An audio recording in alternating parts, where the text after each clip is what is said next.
The bitter wind cut through Hannah Norton's threadbare coat as she stumbled from the laundry house at midnight. Her fingers raw and bleeding from 12 hours of scrubbing other people's clothes in scalding water. She had just enough time to walk the frozen streets of Holbrook, Arizona Territory, to the boarding house where she cleaned rooms before her shift at the general store began at dawn. And the November cold of 1885 promised to get worse before it got better. Hannah's story was not unique in this harsh corner of the Arizona Territory, where winter came fierce and unforgiving despite what folks back east might think about the desert. Holbrook sat at over 5,000 feet elevation, and when winter settled in, it brought snow and ice that could kill the unprepared.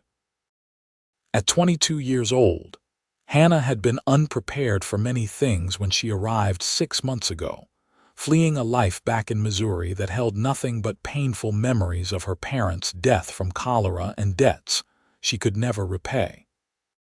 The boarding house loomed ahead, its windows dark except for the single lamp Mrs. Patterson left burning in the kitchen. Hannah's legs trembled with exhaustion as she pushed through the back door, grateful for even the marginal warmth inside. She had 30 rooms to clean before sunrise, and her arms already ached from the laundry work.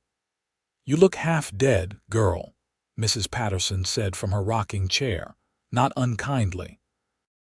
The older woman had given Hannah this job when others turned her away, but charity only extended so far in a town where everyone struggled. "There is coffee on the stove." "Thank you, madam." Hannah poured herself a cup with shaking hands, the bitter liquid doing little to warm the cold that had settled into her bones. "I will start on the second floor. That big mountain man checked in tonight," Mrs. Patterson said, her knitting needles clicking steadily. "Paid for a week in advance with actual silver. Room 12. He said not to disturb him, so skip that one." Hannah nodded, too tired to be curious about guests. Holbrook saw all types passing through, from cowboys driving cattle north to prospectors chasing silver dreams to railroad men planning routes that would change the territory forever. One more stranger meant nothing to her beyond one less room to clean. She hauled her bucket and rags upstairs, moving through the familiar motions of sweeping, dusting, and scrubbing. Her mind drifted as her body worked, thinking about the coins she had saved in the tin under her bed at the tiny room she rented from the widow Thompson. If she could make it through winter without getting sick, without her boots falling apart completely, without any of the 1,000 disasters that could befall someone living this close to the edge, maybe by spring she would have enough to buy passage to California, where opportunities supposedly bloomed like wildflowers. The sky was beginning to lighten when Hannah finished room 11 and moved her supplies into the hallway. Just 3 more rooms after this, and she could grab a biscuit from the kitchen before her shift at the general store. Her hands moved automatically, reaching for the handle of room 12 before Mrs. Patterson's warning registered in her exhausted brain. The door swung open under her touch, unlocked, and Hannah froze in the doorway. The man standing at the window turned to face her, and Hannah's breath caught in her throat. He was enormous, easily 6.5 feet tall with shoulders that seemed to fill the entire window frame.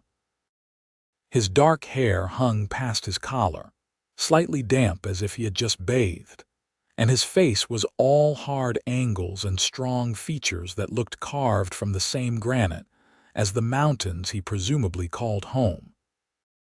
But it was his eyes that stopped her, a startling blue-gray like storm clouds, and they fixed on her with an intensity that made her want to step backward.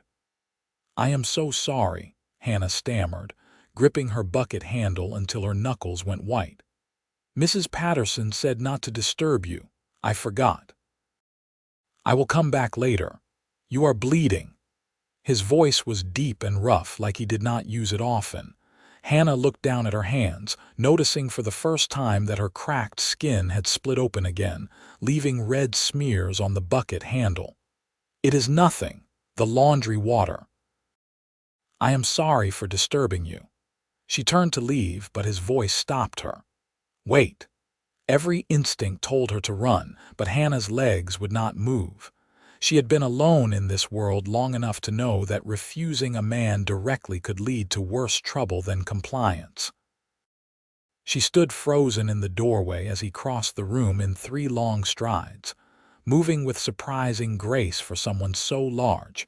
Up close, he was even more imposing.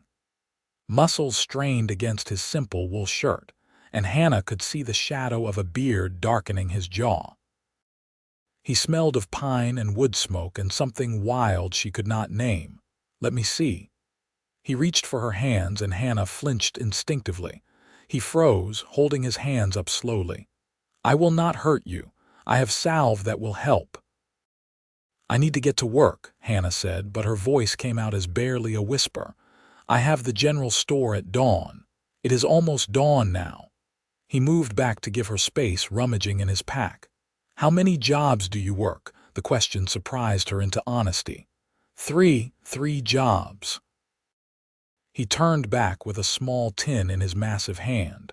"And you are working yourself to death for what? $20 a month if you are lucky." 25, Hannah said defensively, though in truth it was closer to 20 after Mrs. Thompson took her rent. "I need to survive the winter." "You will not survive winter like this."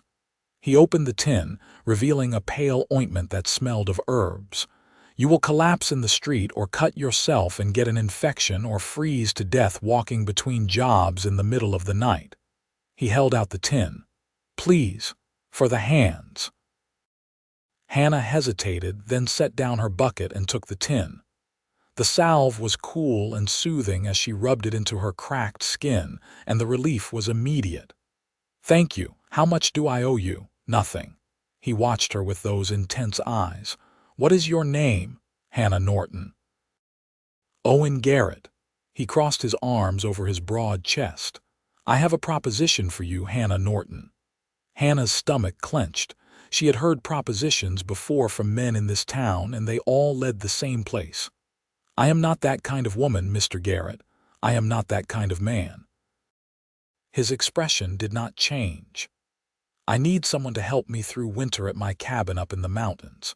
Cooking, mending, keeping the place while I run my trap lines. I will pay you $30 a month, room and board included, and I will not lay a hand on you that you do not want laid on you. Come spring, if you want to leave, I will give you an extra $50 and safe passage to wherever you want to go." Hannah stared at him, certain she had misheard. "You want me to live in your cabin in the mountains, alone with you? I understand it is unconventional." Owen's voice remained steady and calm. "But you will work yourself to death here in town, and I need help. My last cabin keeper was an old prospector named Charlie who died last spring. The isolation does not suit everyone, but the work is easier than what you are doing now. 1 job instead of 3. "I do not know you," Hannah said, though part of her mind was already calculating what $70 by spring could mean. Passage to California with money left over to start fresh. Real boots. A warm coat. That is fair. Owen moved back to his pack, giving her space. "I will be in town 3 more days getting supplies.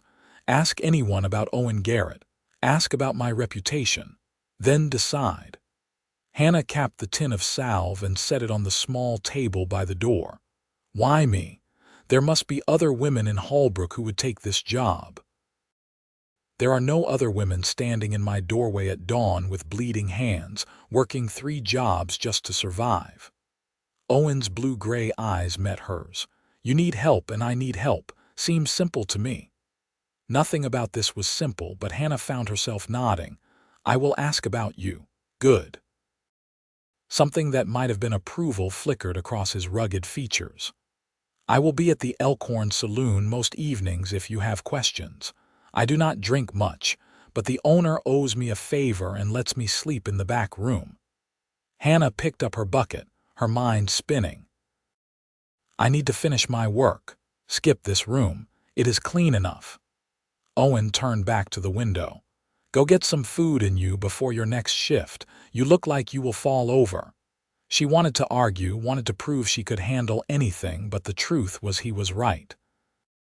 Hannah nodded and slipped out of the room, closing the door softly behind her.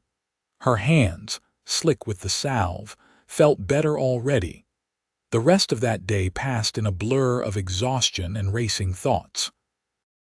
At the general store, Hannah unpacked crates and swept floors and minded the counter while Mr. Breslin dozed in his chair by the stove. She asked him casually about Owen Garrett during a quiet moment. Owen Garrett. Mr. Breslin's weathered face crinkled into a smile. "That mountain man is honest as they come. Brings in the finest furs you ever saw, pays his debts, keeps his word. Known him 5 years now. He is not much for talking, but I never heard anyone speak ill of him. Why do you ask?" "He is staying at the boarding house," Hannah said vaguely. "Mrs. Patterson mentioned him." The pattern repeated throughout the day. The blacksmith said Owen had helped him track down a stolen horse 2 winters back and refused any reward. The pastor's wife mentioned Owen donated money each year to help widows and orphans, though he never attended services himself. Even Sheriff Norton spoke well of him. "Owen Garrett keeps to himself up in those mountains, but he is good people," the sheriff said when Hannah invented an excuse to stop by his office. "Helped me track a killer through a blizzard once. Saved my life, probably. Why the interest, Miss Norton?" "Just curious," Hannah said, backing toward the door. "He seems different from most men." "That he is." Sheriff Norton tipped his hat to her. "That he is." By the time Hannah dragged herself to her tiny rented room that night, she had heard nothing but good about Owen Garrett. The man was apparently some kind of legend in these parts, living alone in the mountains, trapping and hunting, coming to town only for supplies and to sell his furs. People respected him, even if they thought him strange for choosing such an isolated life. Hannah lay on her narrow bed, too tired to sleep, staring at the cracked ceiling.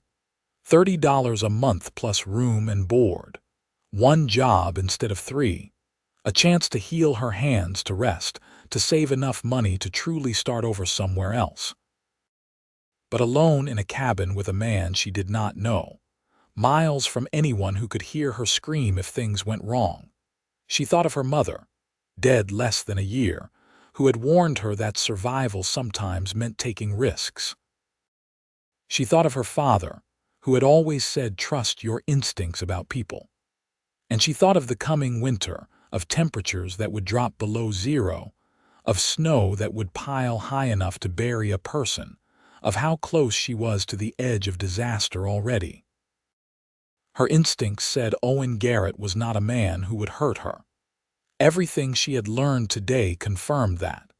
But was she brave enough to bet her life on it? The question haunted her through another sleepless night and another grinding day of work. Her hands, treated with Owen's salve, were healing faster than they had in months. That small kindness meant something, did it not? On the 3rd evening, Hannah walked to the Elkhorn Saloon as the sun set behind the mountains, painting the sky in shades of orange and pink. The saloon was busy with cowboys and railroad men, but she spotted Owen immediately at a corner table, his size and stillness making him stand out. He was whittling something from a piece of wood, long fingers surprisingly deft with the small knife. Hannah approached his table, her heart hammering. "Mr. Garrett," he looked up, and something shifted in his expression when he saw her. "Miss Norton, have you made a decision? May I sit?" He nodded, setting aside his whittling. Up close, she could see he had carved a small bird, detailed and delicate. The contrast between his massive, calloused hands and the fine work struck her.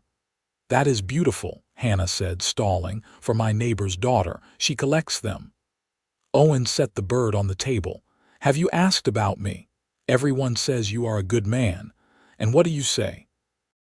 Hannah met his eyes, those storm cloud eyes that seemed to see right through her. "I say I am desperate enough to take a chance and smart enough to know a good opportunity when I see it, but I need to know what you expect from me." Owen leaned back in his chair, which creaked under his weight.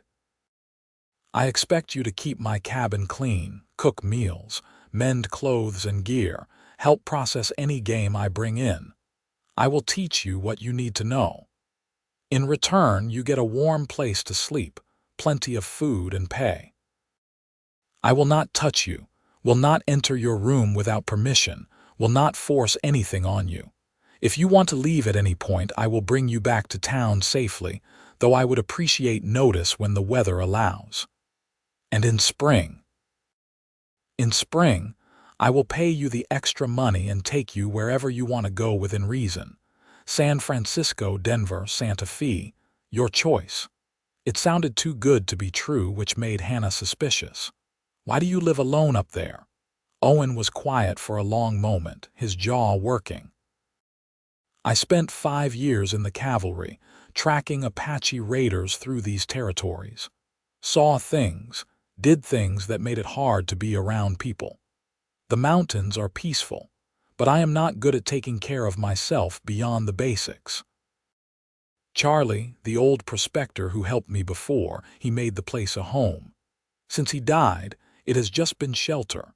I miss having someone around, but someone quiet. Someone who understands that some days a man needs silence." The honesty in his words struck Hannah hard. She understood needing silence, needing space from the world. "I understand that. I thought you might." Owen pushed the carved bird across the table to her. "Keep this, to remember you have a choice. If you decide no, that is fine, but my offer stands." Hannah picked up the bird, feeling the smooth wood under her fingers. The detail was extraordinary, each feather individually carved. "When do you leave town?" "Day after tomorrow at dawn. I need to get back before the next snow. Then I will be at the boarding house at dawn with my things." The words came out before Hannah could second-guess them. "But I want your word, Mr. Garrett, your word that you will not hurt me." Owen extended his large hand across the table. "You have my word, Miss Norton, on my honor as a soldier and a man." Hannah took his hand, her small one disappearing in his grip. His skin was rough and warm, the handshake firm but careful, as if he knew his own strength and worked to gentle it. "Then we have an agreement. We have an agreement." Owen released her hand slowly. "Bring warm clothes, anything you want to keep. I have plenty of food and supplies, but if there is anything particular you need, make a list. I will cover it." "I can pay for my own things," Hannah said stiffly. "Consider it an advance on your pay." Owen's expression softened slightly. "I am not trying to make you beholden to me, Miss Norton. Just trying to make sure you have what you need to survive winter in the mountains. It is different from town." Hannah nodded, clutching the wooden bird. "I should go. I still have work. Not for much longer." Owen picked up his whittling knife again. "Go rest, Hannah. You are going to need your strength for the trip up." She left the saloon feeling both terrified and strangely hopeful. Back in her room, she looked at her few possessions and tried to imagine what her life would be like come spring. Surely anything was better than slowly killing herself with exhaustion in Hallbrook. Hannah gave notice at all 3 jobs the next day, enduring lectures from Mrs. Patterson about young women and foolish choices, but the older woman also pressed a warm scarf into Hannah's hands and told her to write if she could. Mr. Breslin gave her a box of supplies from the store, refusing payment. Even Mrs. Thompson, her suspicious landlady, seemed sad to see her go. "That Owen Garrett better treat you right," Mrs. Thompson said, "or he will answer to me." "I think he will," Hannah said, surprised to find she believed it. She spent her last night in town packing her meager belongings into a canvas bag, trying not to think too hard about what she was doing. Every reasonable thought told her this was insane, but desperation had a way of making the insane seem sensible. Dawn came cold and clear. Hannah stood outside the boarding house with her bag, watching her breath fog in the freezing air. She had worn every warm piece of clothing she owned, which still did not feel like enough. Owen appeared with 2 horses, both sturdy mountain breeds built for rough terrain. He took in her appearance with a quick glance and nodded. "Good. You dressed warm, but you will need this too." He handed her a heavy sheepskin coat that looked enormous until she put it on. It smelled like him, pine and wood smoke, and it was warm enough that she felt tears prick her eyes. "I cannot accept this," Hannah started, but Owen cut her off. "You cannot make the trip without it. Call it part of the job." He secured her bag to one of the horses, then turned to her. "Have you ridden much?" "Some when I was younger. This is Molly.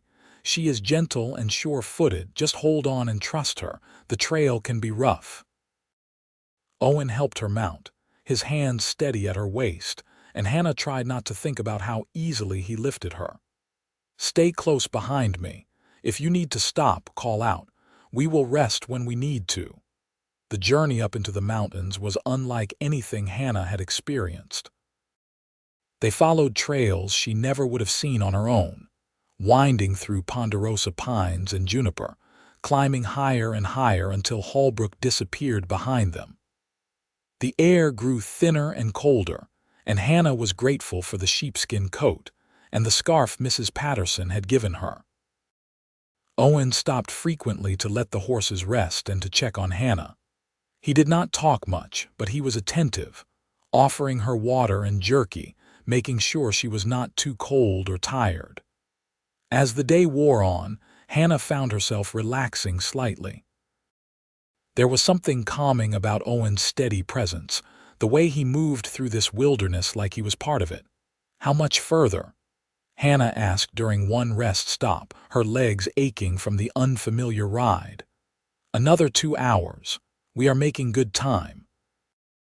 Owen studied the sky, which had turned gray and heavy. "Weather is holding for now." They reached the cabin just as the first snow began to fall.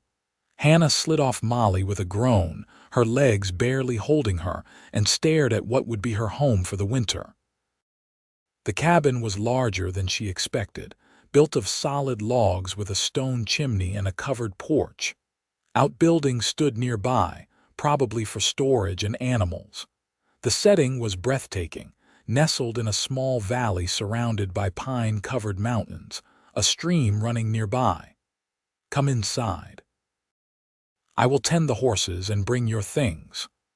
Owen unlocked the door and ushered her in, then disappeared before she could protest. The interior was dim until Hannah found the lanterns and lit them. The main room held a large stone fireplace, a sturdy table with chairs, a cooking area with a good iron stove, and shelves lined with supplies. A ladder led to a loft, and 2 doors opened off the main room. Everything was clean but Spartan, functional but devoid of any comfort or personality. Owen came in carrying her bag and an armload of firewood. "Your room is the one on the left, has a real bed and a stove. I take the loft." He knelt at the fireplace, building a fire with practiced efficiency. "I will make something hot to eat once you settle in." Hannah opened the door to her room and found a simple space with a bed, a chest of drawers, a small stove, and a window looking out at the mountains. The bed had blankets but no quilt, no personal touches anywhere. This was what Owen had meant about Charlie making it a home. This was just shelter. She unpacked her few belongings, hanging her spare dress on a peg, putting her mother's Bible on the small table beside the bed. The wooden bird Owen had carved sat on the windowsill, the only decoration in the stark room. When Hannah emerged, Owen had a pot of stew heating on the stove and coffee brewing. "It is not fancy," he said, "but it is hot and filling. Tomorrow I will show you where everything is, what needs doing. Tonight you should rest. The trip was hard." They ate in silence, the wind picking up outside, snow tapping against the windows. Hannah was almost too tired to chew, but the stew was good, rich with meat and vegetables. Owen ate with the focused attention of someone who viewed food as fuel, nothing more. "Thank you," Hannah said finally, setting down her bowl. "For the meal, for the coat, for bringing me here. I will earn my keep, I promise. I know you will." Owen poured more coffee, his large hands careful with the pot. "I am not worried about that. I just want you to know you are safe here, Hannah. Whatever you left behind, whatever you are running from, you are safe here." The unexpected kindness broke something in Hannah. Tears spilled down her cheeks before she could stop them, all the fear and exhaustion and desperation of the last months pouring out. She tried to hide her face, mortified, but Owen simply pushed a clean handkerchief across the table and said nothing. When Hannah finally composed herself, Owen was staring into his coffee, giving her privacy. "I am sorry," she whispered. "Nothing to be sorry for." He stood collecting the dishes. "You go on to bed. Morning will come early." Hannah retreated to her room, crawling under the blankets fully clothed, too tired to care about propriety. The bed was comfortable, the room growing warm from the stove, and she could hear Owen moving quietly in the main room, washing dishes, banking the fire. The domestic sounds were oddly comforting. She fell asleep thinking that maybe, just maybe, she had made the right choice. The days that followed fell into a rhythm that Hannah found surprisingly peaceful. She woke to find Owen already up, fire going, coffee made. He would show her what needed doing, answering her questions patiently, then disappear to check his trap lines or hunt or chop wood. Hannah cleaned, cooked, mended, and slowly began to understand the routines that kept them alive in this isolated place. Owen was a man of few words, but he was never unkind. He taught her how to cure meat, how to identify animal tracks in the snow, how to read the weather in the clouds. He brought her pine boughs to make the cabin smell better, fixed the door to her room that had stuck, carved little wooden pegs so she could hang herbs from the rafters. And he never, not once, made her feel unsafe. Hannah began to relax, the constant tension she had carried in town slowly easing. Her hands healed. She gained weight from regular meals. Color returned to her cheeks. The work was hard, but it was manageable, and there was something satisfying about keeping a home, even if it was not her own. The first real blizzard hit 2 weeks after her arrival. Hannah woke to a world buried in white, the wind howling like something alive. Owen did not go out that day, instead teaching her how to play checkers and telling stories about his time tracking through these mountains. His voice was rusty from disuse, but his stories were vivid and often funny. "You miss it," Hannah observed, studying the checkerboard. "The cavalry." "I miss the purpose," Owen admitted. "Knowing what I was supposed to do, having brothers in arms, but I do not miss the killing. The mountains do not ask me to kill unless it is for food or protection. That is better." "Do you ever get lonely?" Owen was quiet for a long moment. "Yes, but lonely is better than broken. Out here I can be myself. No one expects me to be anything else."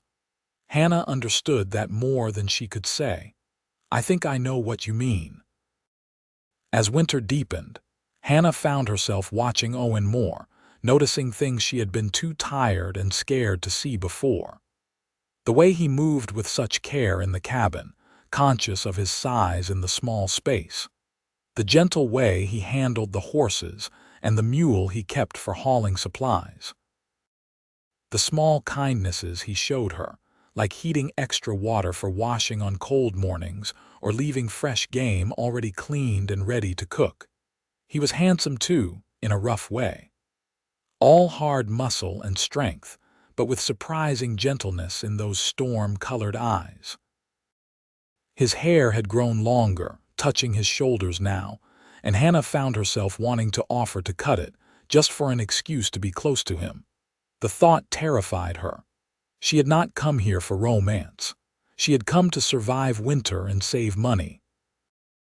Getting attached to Owen Garrett was not part of the plan, but her heart did not seem to care about plans. It was December when things shifted. Hannah woke to the smell of something burning and rushed out to find Owen at the stove, looking frustrated. "I was trying to make breakfast," he said, staring at the charred remains of what might have been flapjacks. "Let you sleep in. Did not go well." Hannah laughed, actually laughed, and realized it was the first time she had laughed in longer than she could remember. "Let me help." They cooked together, Hannah showing Owen how to get the temperature right. Owen cracking eggs with exaggerated care that made her laugh again. He smiled at her laughter, a real smile that transformed his usually serious face, and Hannah felt something flutter in her chest that had nothing to do with hunger. "You have a nice laugh," Owen said quietly. "Should do it more." "I have not had much to laugh about lately," Hannah admitted, flipping flapjacks. "But this being here, it is better than I expected." "Good. I am glad." Owen poured coffee, and their hands brushed as he passed her a cup. The touch was brief but electric, and they both pulled back quickly. The awareness between them grew after that morning.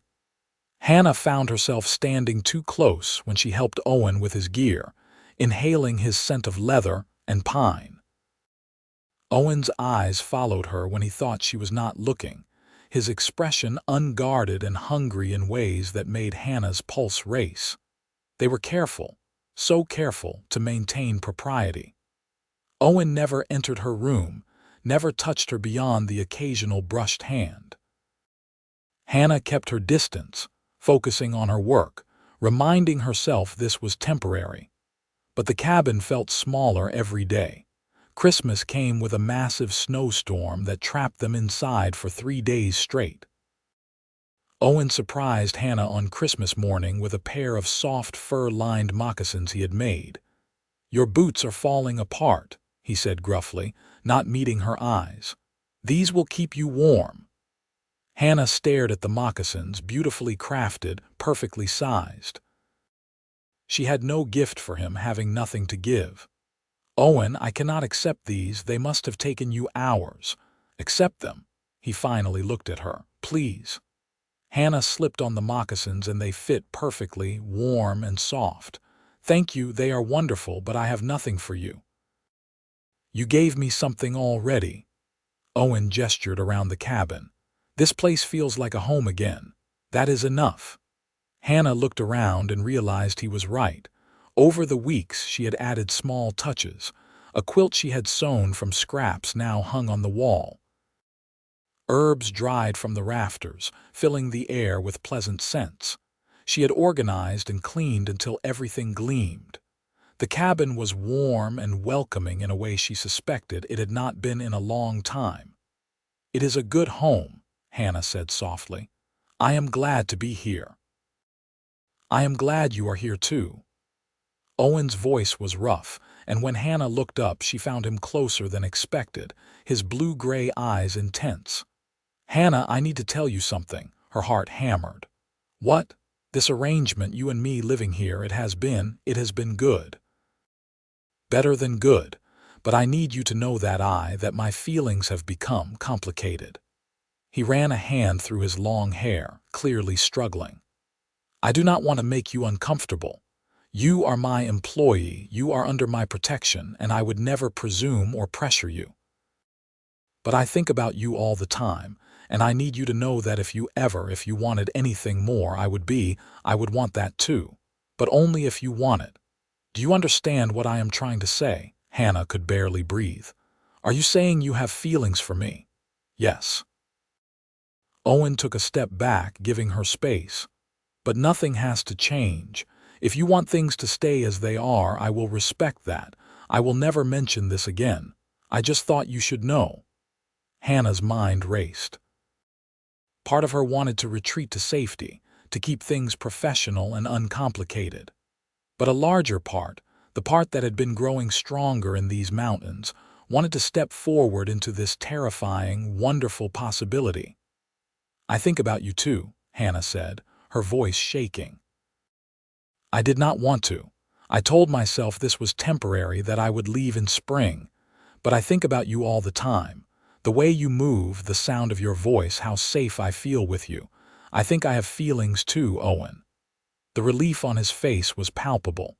"Can I touch you? Just your hand?" Hannah nodded, and Owen took her hand in his, so gentle despite his size. They stood there in the warm cabin, holding hands as snow fell outside and the fire crackled in the hearth. "What do we do now?" Hannah whispered.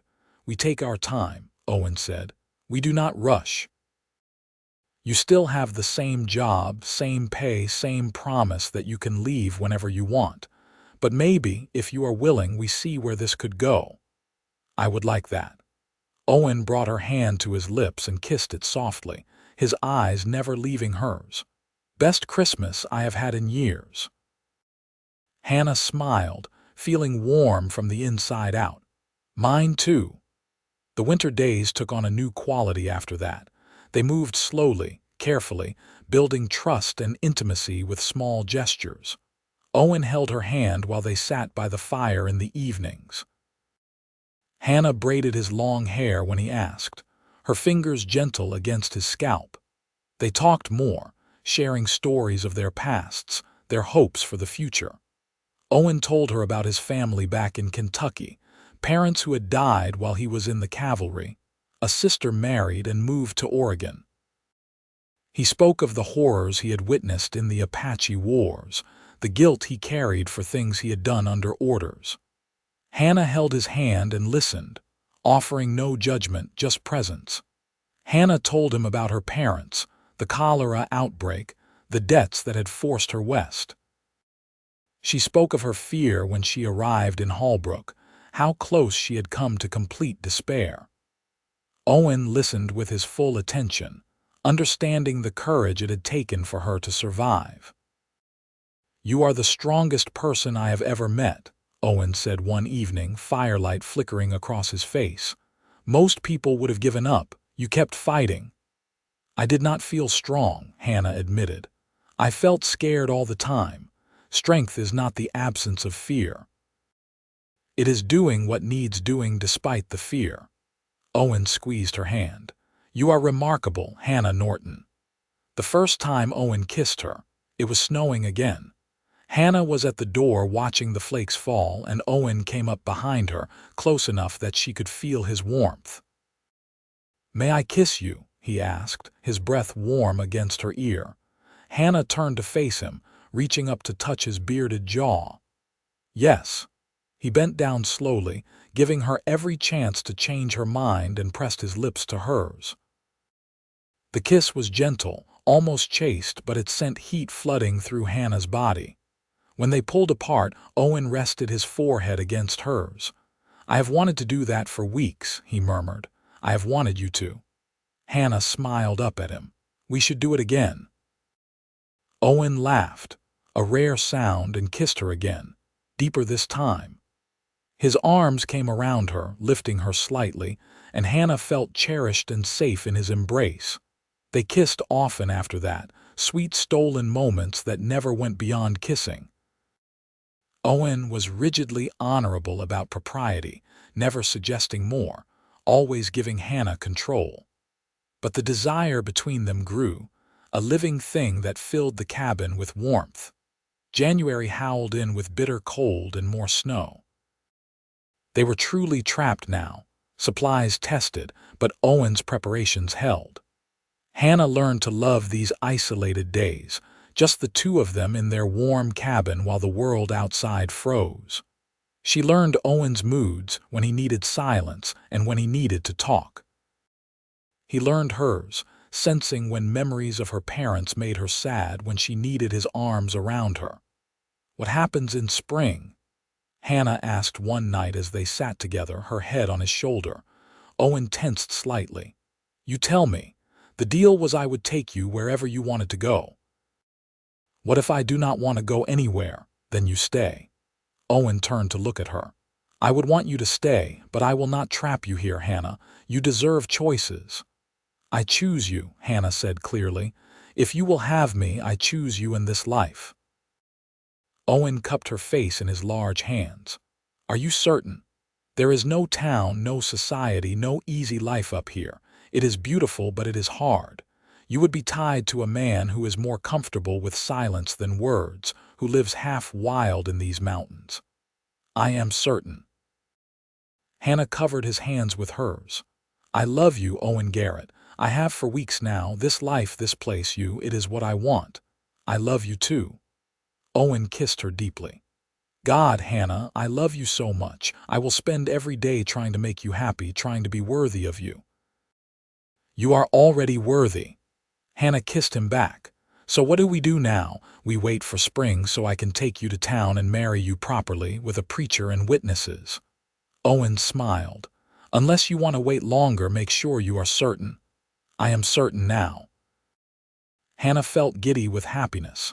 But I can wait for spring if you want to do it properly. I want to do right by you in every way. Owen pulled her closer. Soon as the pass is clear, we go to town and make you Mrs. Garrett if that is what you want. Mrs. Hannah Garrett. Hannah tested the name. I like it. The rest of that winter passed in a haze of happiness. They made plans, talking late into the night about their future. Owen wanted to expand the cabin, add another room for when they had children. Hannah wanted to plant a garden in spring, make the place truly theirs. They talked about everything and nothing, learning each other completely. Owen taught Hannah to shoot, patiently showing her how to handle his rifle. I want you safe when I am out on the trap lines, he said. Want to know you can protect yourself. Hannah proved a quick study, her shots growing accurate with practice. I never thought I would like this, she admitted, but it feels good to know I can take care of myself. You have always been able to take care of yourself, Owen said proudly. But now you have more tools to do it. February brought a brief thaw, and Owen took her on snowshoes to see the valley from the ridge above the cabin. The view was breathtaking. Miles of snow-covered mountains stretching in every direction. This is all public land, Owen explained. But no one else comes up here. It is ours in every way that matters. Hannah looked at the vast wilderness and felt her heart expand. She had come west looking for survival and found so much more. A home, a purpose, a man who loved her completely. The isolation that might have driven her mad in town felt like freedom here. It is perfect, Hannah said, squeezing Owen's hand. This whole winter has been perfect. Even the parts where I almost burned down the cabin trying to cook. Owen teased gently, especially those parts. Hannah laughed. They made you human. March finally arrived, and with it the beginning of thaw. The snow began to melt in earnest, the stream running high and loud. Owen watched the weather carefully, waiting for the right time to attempt the trip to town. Another week, he said one morning. Then the passes should be clear enough. We will need to go soon anyway. I am running low on some supplies, and I want to buy my wife a proper ring. I do not need a ring, Hannah protested, but Owen shook his head. I need to buy you a ring. Let me do this. They made the journey to Hallbrook on a bright April morning, the world coming alive with spring. Hannah marveled at the changes, flowers blooming, birds returning, the air warm and sweet. After months in the cabin, even small Hallbrook seemed overwhelming. The town reacted with shock when they arrived. Mrs. Patterson hugged Hannah tight, tears in her eyes. I prayed for you all winter, girl, prayed you were safe. I was more than safe, Hannah said. I was happy.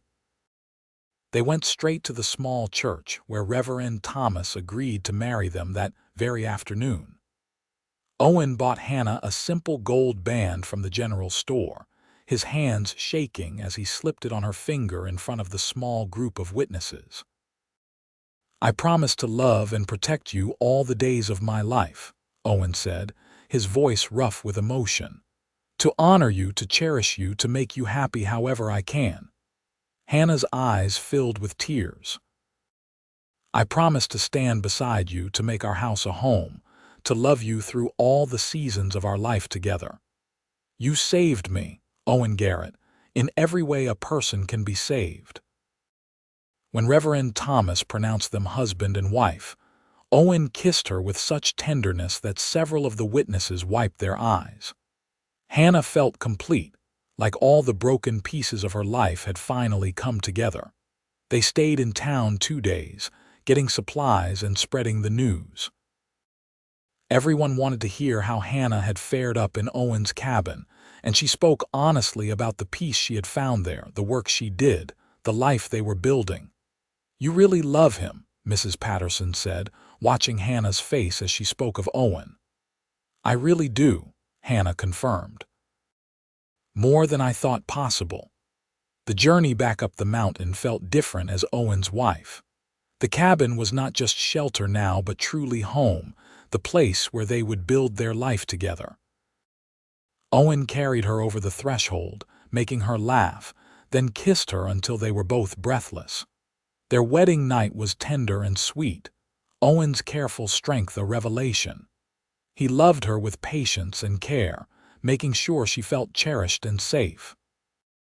Afterward, wrapped in his arms in his bed in the loft, Hannah felt a happiness so profound it scared her.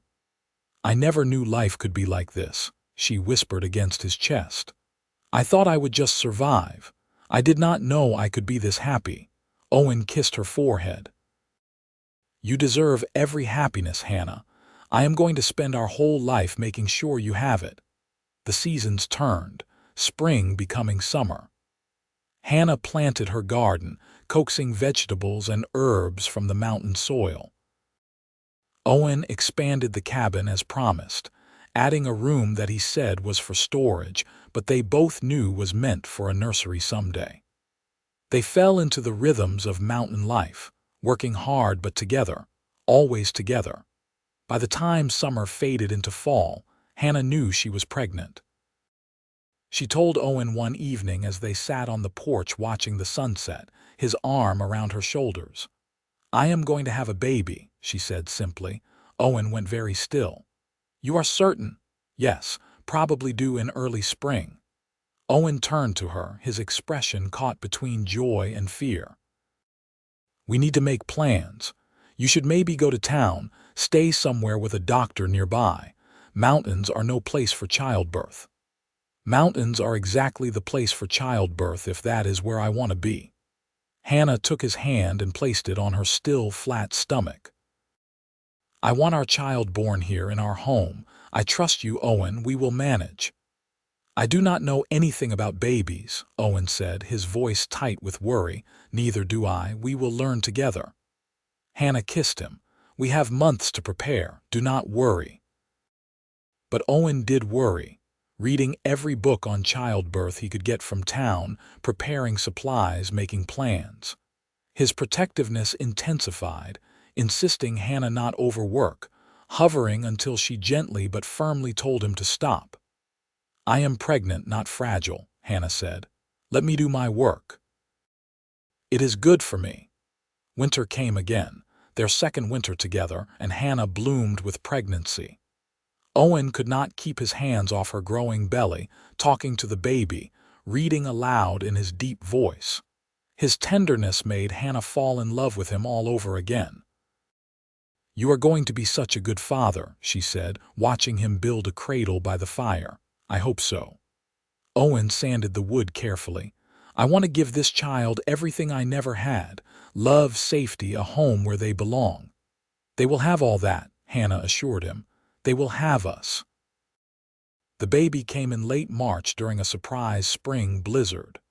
Owen had to deliver his own child with shaking hands and Hannah's courage guiding him. When their son finally arrived, red-faced and screaming, Owen wept.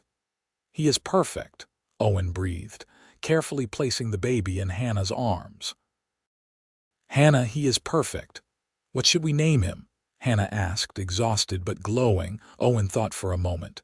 Charles, after Charlie, the man who helped me before you came, but we will call him Charlie. Charlie Garrett. Hannah smiled at her son. Welcome to the world, little one. Those early weeks were exhausting but beautiful. Owen took over all the household work, while Hannah recovered and learned to feed their son. He changed diapers, rocked Charlie when he cried, sang to him in his rusty voice.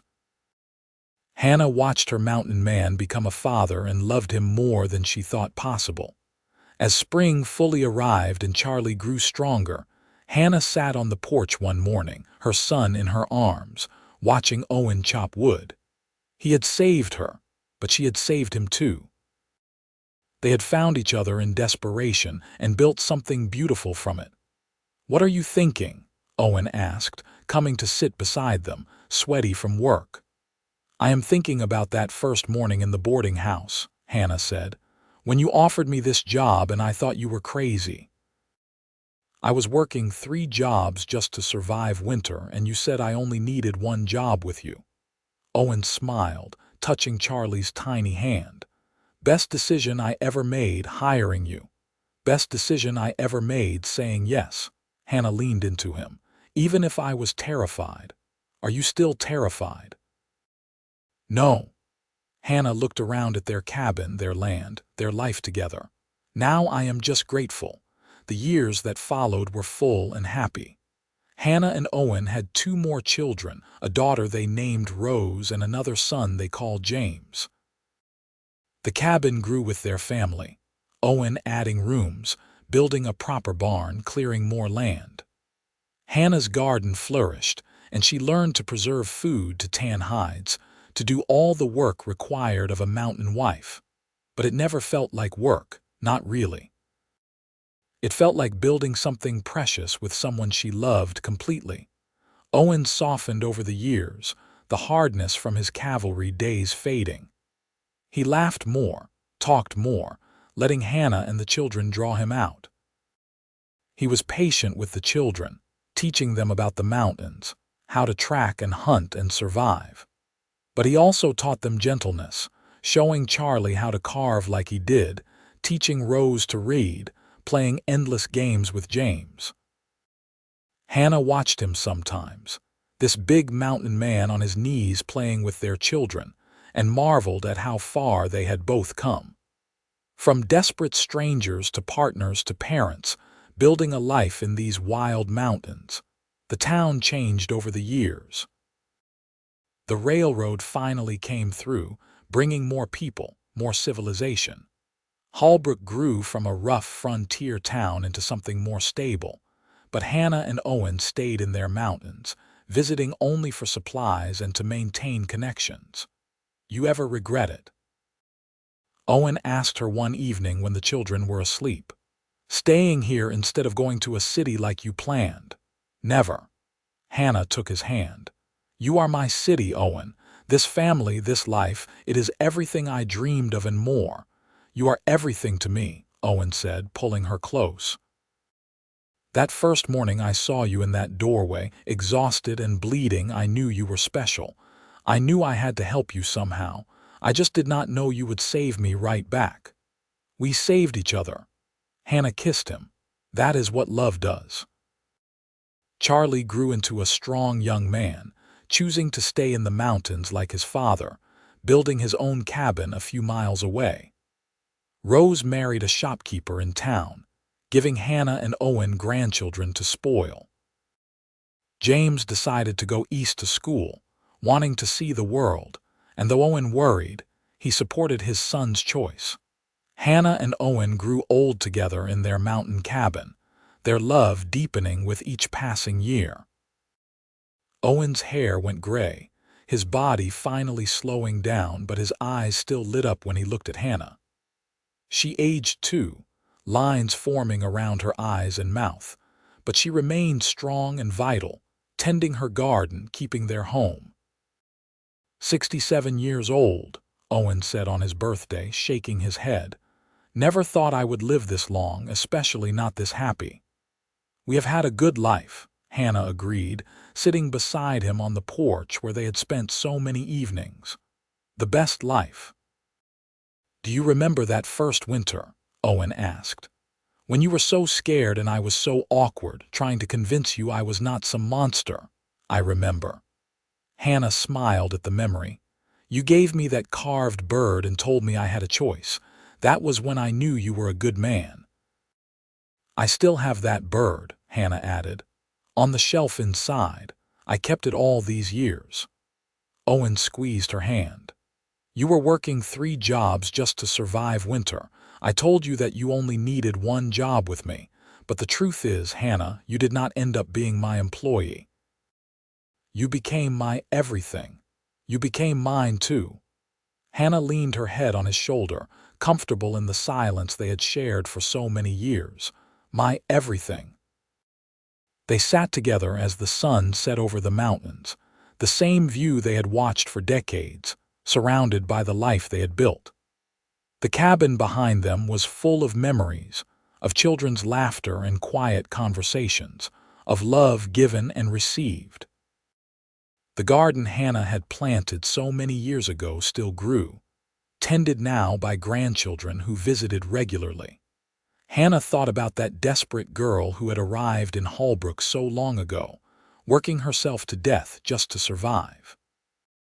She could barely remember that fear now, that constant anxiety about money and food and shelter. Owen had offered her safety and ended up giving her a home, a family, a love that had sustained her through decades. "What are you thinking about?" Owen asked, his voice rougher with age but still the same deep rumble she loved. "I am thinking about how lucky I am," Hannah said. "How lucky we both are to have found each other. Luck had nothing to do with it." Owen kissed the top of her head. "That was fate, bringing you to my door that morning.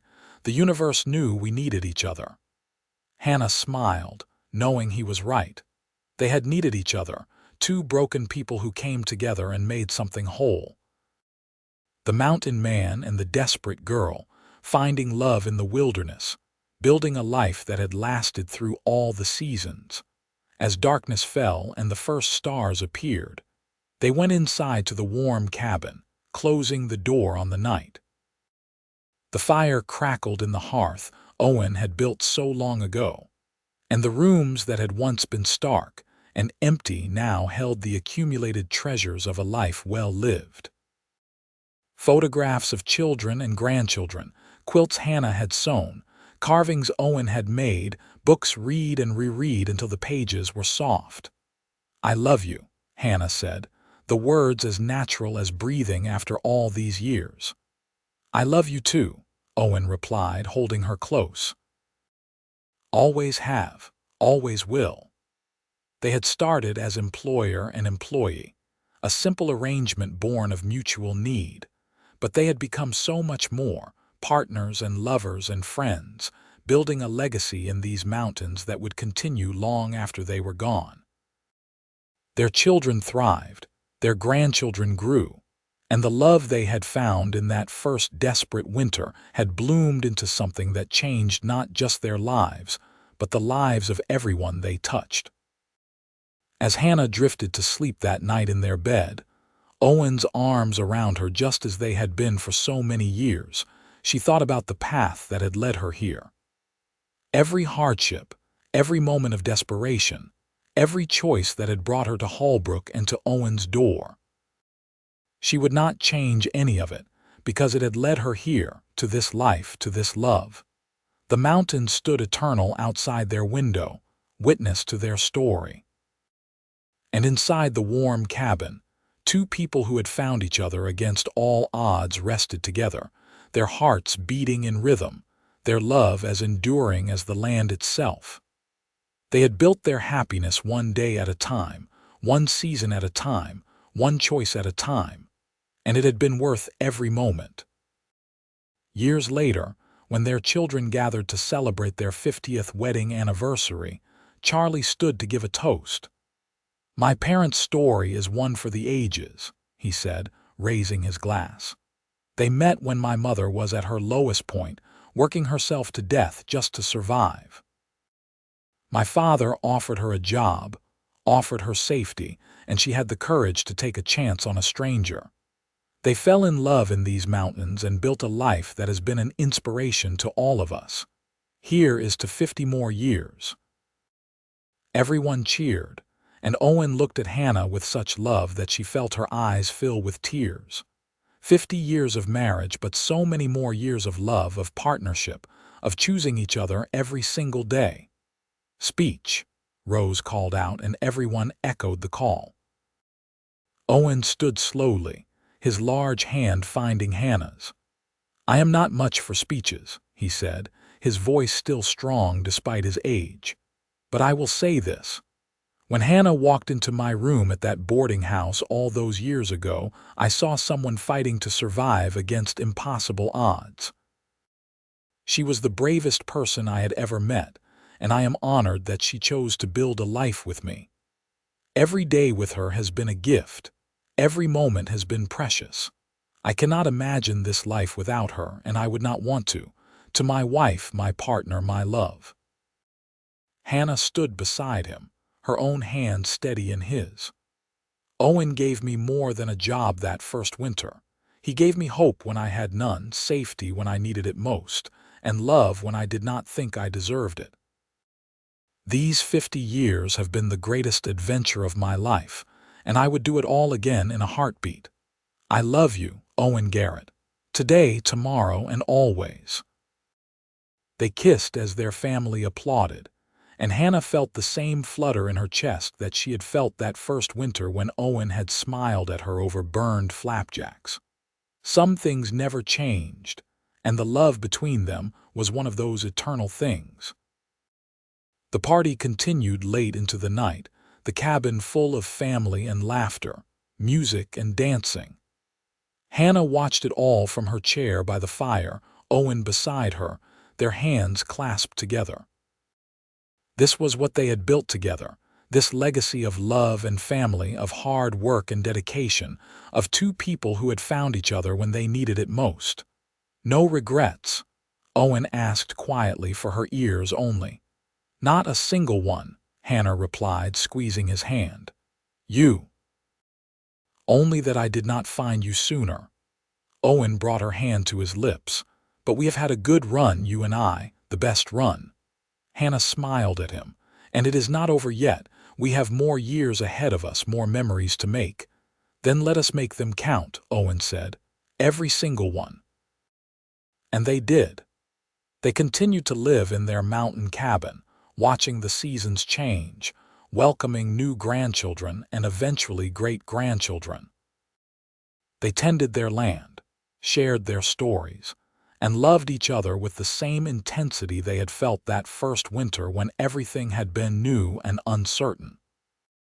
When Hannah finally passed away at the age of 79, surrounded by her family, Owen held her hand and whispered all the things he had told her over the years. That she was brave, that she was beautiful, that she had saved him in every way that mattered.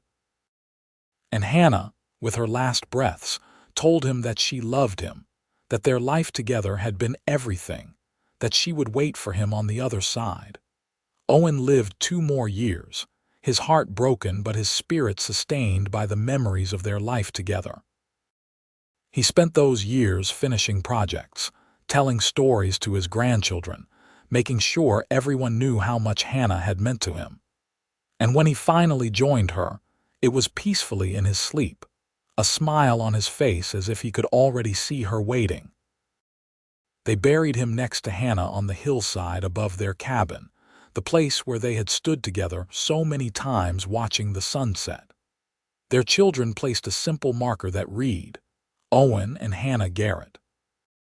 2 souls who found each other in the wilderness and built a love that lasted through all the seasons. The cabin still stands, passed down through generations, maintained by their descendants who know the story of how it all began. How a desperate young woman took a chance on a mountain man who offered her hope. How they fell in love in the harsh winter and built a life that became a legend in these mountains. Visitors sometimes come to see the place, drawn by the story of Owen and Hannah. They stand on the porch where the couple spent so many evenings, look out at the mountains that witness their love, and feel the echo of something powerful and true. This was a place where love had triumphed over desperation, where two broken people had made each other whole, where a simple job offer had become the foundation of a legacy. The garden Hannah planted still grows, tended by loving hands. The rooms Owen built still shelter family. And the love they shared still resonates in every corner of the cabin, in every tree they planted, in every stone they placed. Their story lives on, passed down from generation to generation, a reminder that sometimes the bravest thing we can do is trust a stranger, take a chance, and choose love even when logic says otherwise. Hannah had been working 3 jobs just to survive winter. Owen had said she only needed 1 job with him. But what they had built together went so far beyond employer and employee, beyond even husband and wife. They had built a partnership that changed not just their lives, but the lives of everyone who came after them.